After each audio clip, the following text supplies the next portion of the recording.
pag-istorya ko po sa buhay ko po, kung paano ako nakarating sa likod po. Sa haba-haba ng panahon guys, sa hirap ng buhay, doon tayo mapapalaban bilang isang ina, di ba?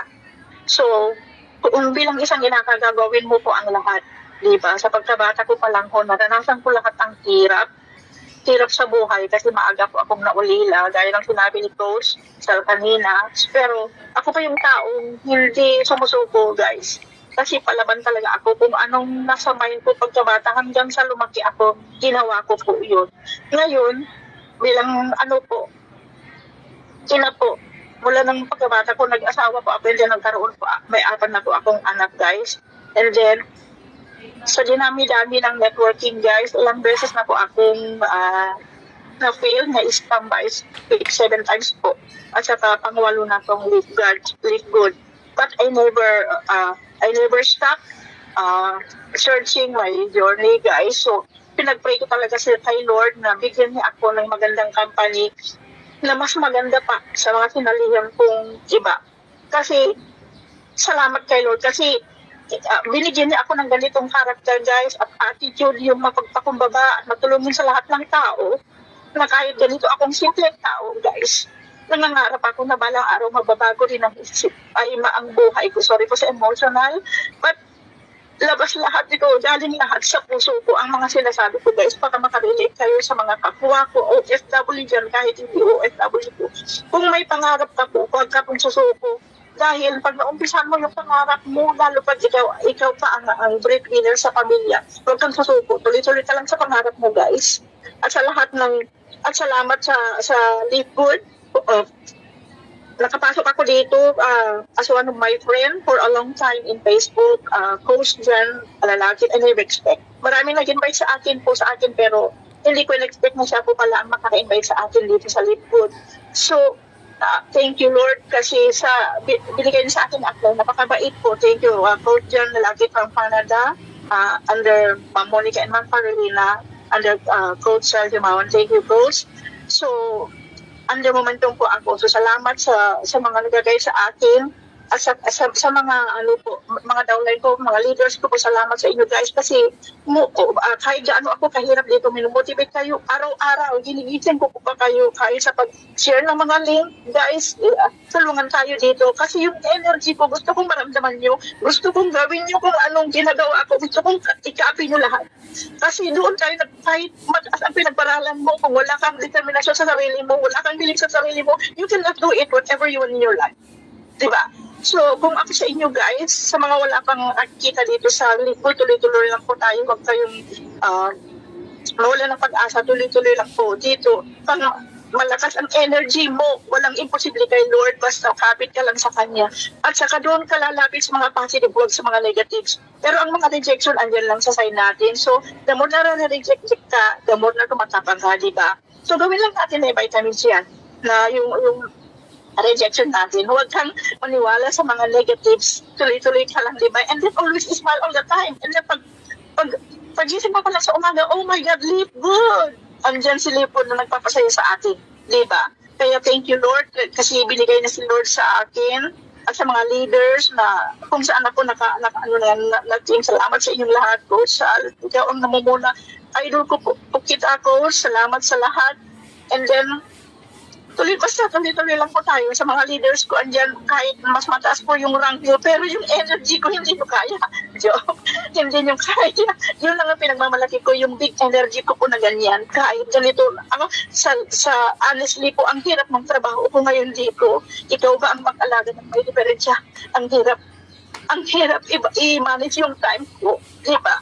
So, ang hirap mag-alaga ng autism guys. So, habang nakikinig ako ng webinar, kahit hindi pa ako kumain, basta matapos ko yung webinar, either kitchen or the CR. It's okay for me. I don't care about the background. But important, marinig ko kung anong pinag-aaralan, diba? So, yan lang guys. Basta mabilib ka lang sa sarili mo. Believe in yourself and then don't don't listen to negative there. So just listen to the positive person. That's it. And then listen to your upline. Kung anong tinuturo niya sa'yo, mas makakabuti sa'yo. So God bless us all. Salamat sa pag-invite sa aking Coach Sal. And then ma-relate kayo sa mga nanay diyan, mga OFW. Pagkakataon nyo to live good. Ito na ang the best para sa atin makapagpalit ng buhay natin, guys. So go lang tayo. Join na kayo. Don't waste our time. And then that's it. Thank you, Coach, for inviting me, and God bless us all. Coach, Thank you, Coach. permission to ask question. Okay lang ba mag-ask ako ng question sa iyo? Kailan ka sumali? Anong petsa natatanda mo? Kailan ka sumali ka dito? Of course, Coach. July 10 po. July 10 po. So, as we speak right now, ilan na ang kagrupo mo, ang kasama mo, kapartner mo sa Live Good? Sa grupo mo? Honestly, Coach, hindi pa masyadong marami, Coach. Okay lang. Yeah. Kasi gusto ko ipakita sa mga tao na ito, hindi pabilisan. Pero dito, huwag ka lang mawawala ng pag-asa. Kasi tulad niyan, ang trabaho mo hindi madali. Hindi mo yan basta meron kang gustong kausapin, pwede mong kausapin. Kailangan tsetsempohan mo. Katulad ako, nung nagsimula ako dito, Coach, full-time ako sa trabaho. Hindi ko siya basta-basta magawa. No? Kasi pag nasa trabaho kami, bawal kami may hawak na cellphone. Kasi we deal with credit cards. So parang bangko yun eh. Very strict sila doon.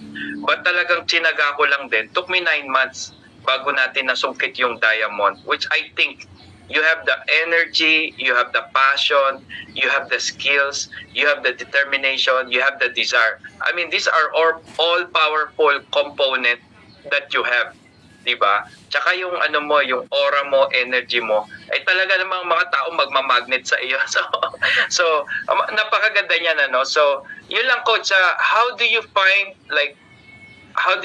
yourself connecting with your friends sa Facebook ba or sa Messenger or ganyan? Kasi para makaroon ng idea yung ibang tao, sabi nila, naku, wala akong panahon dyan. Ay, paano? Di naman ako makalabas ng bahay. Pero ikaw, you're able to do it. Yes. I do it offline and online, Coach. Kasi ako yung taong kahit magpatid ako ng mga alaga ko, pag may makita akong Pilipina dyan, I don't want to waste my time to share even in just a minute, 1 or 2 minutes, even inside the elevator, if you want to share the blessing like Live Good, you can do it. Isipin mo na lang yung kahirapan ng nakikita mo na kapwa mo, di ba? So sabi ko, hi, hello, sis, anong pangalan mo? So saan ka dito? Sabi niya dito, dyan lang. Oh, so sabi ko na gano'n, pwede ba kita maging friend sa Facebook? Can you give me your number? And then yung Facebook, kasi yung yung elevator po is very very fast, right? So I just asked her team about his Facebook. So talaga. And then I give you a good news. And then pwedeng pagkakitaan to, grabe. Sabi ko, kahit saan ka, pwede mong gawin to. Sabi ko, talaga? Yeah. Kaya bilisan mo, bigay mo na yung Facebook mo or number. And ganyan po. Pero pag sa online naman, ayan, siyempre, yung just as usual na ginagawa natin, dapat makipag-friend muna tayo, as natin kung yung form ba, as natin, kumusta ka, kumusta ang family mo, kumusta naman ang trabaho mo, kung nahihirapan ka dyan. Pag sabihin ka nahihirapan, good timing po.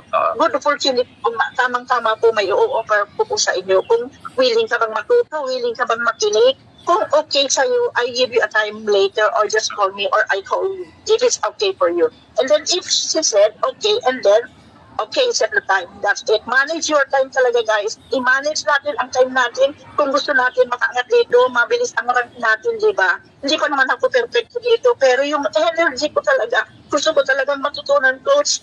Sa hirap ko ng buhay ko ngayon dito, gaya inukot ko ngayon, nakausap niya ako.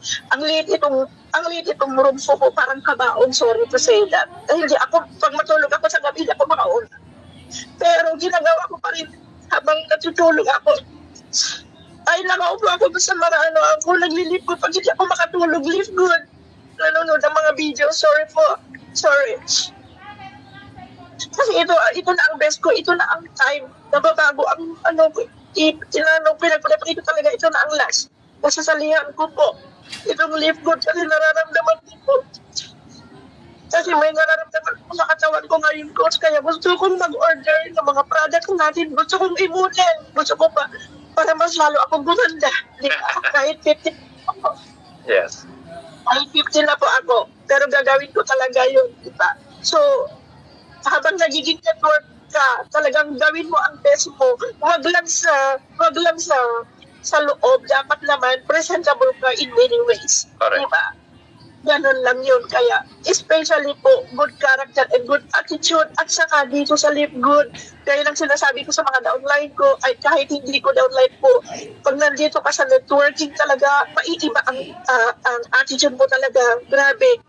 Dapat mapahabain mo yung pasensya mo, yung pagkikitungo mo sa mga tao mo, na parang, kumbaga nagpaalaga ng halaman, alagaan mo sila, mahalin mo sila, the way you do it, and then they will pay you back. Di ba?